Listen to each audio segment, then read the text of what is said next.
हम लोग यहाँ पे आए दीर्घायु फार्म्स में। टोटल 20 लोगों का हमारा ग्रुप है। यहाँ पे आके हमें काफ़ी मज़ा आया। हम लोगों ने ट्रैक्टर राइड एंजॉय किया, स्विमिंग पूल एंजॉय किया। यहाँ के जो मैनेजमेंट के बंदे हैं, स्पेशली अविनाश और मानस, उन्होंने काफ़ी हेल्प किया। मैनेजर संतोष जी, उन्होंने काफ़ी हेल्प किया। कोई दिक्कत नहीं आई हमें।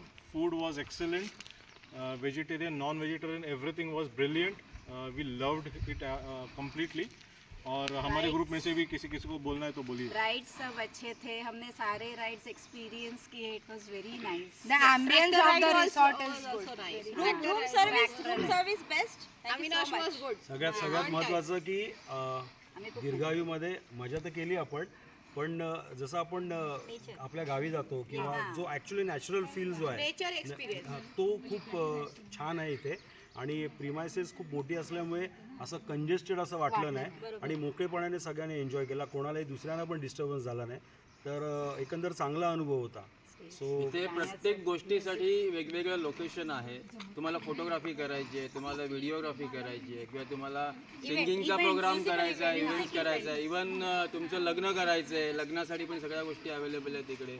आणि फूड पण अतिशय छान आहे. आम्हाला घरचा फील आला, घरचंच जेवतोय असं वाटलं आम्हाला सगळ्यांना.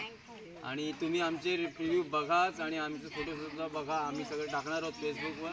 एन्जॉय करा आमच्या ग्रुपनी आणि आमच्या टीमनी. आज आम्हाला खरंच घरात जसं आम्ही एन्जॉय करतो तसं इथे येऊन एन्जॉय केला असं आम्हाला फील आला. सगळे आम्ही एकमेकांना ओळखत नव्हतो, पण आज आम्ही सगळे एकत्र फ्रेंड झालो सगळ्यांचे. कारण ही जागा त्याला कारणीभूत आहे. ते दीर्घायू म्हणतात ते तसं त्यातलं आमचं आयुष्य थोडं वाढलं याच्यामुळे. आज खरंच दीर्घायू म्हणून याचं नाव आहे. Do come Dirgayu Resort. Yes.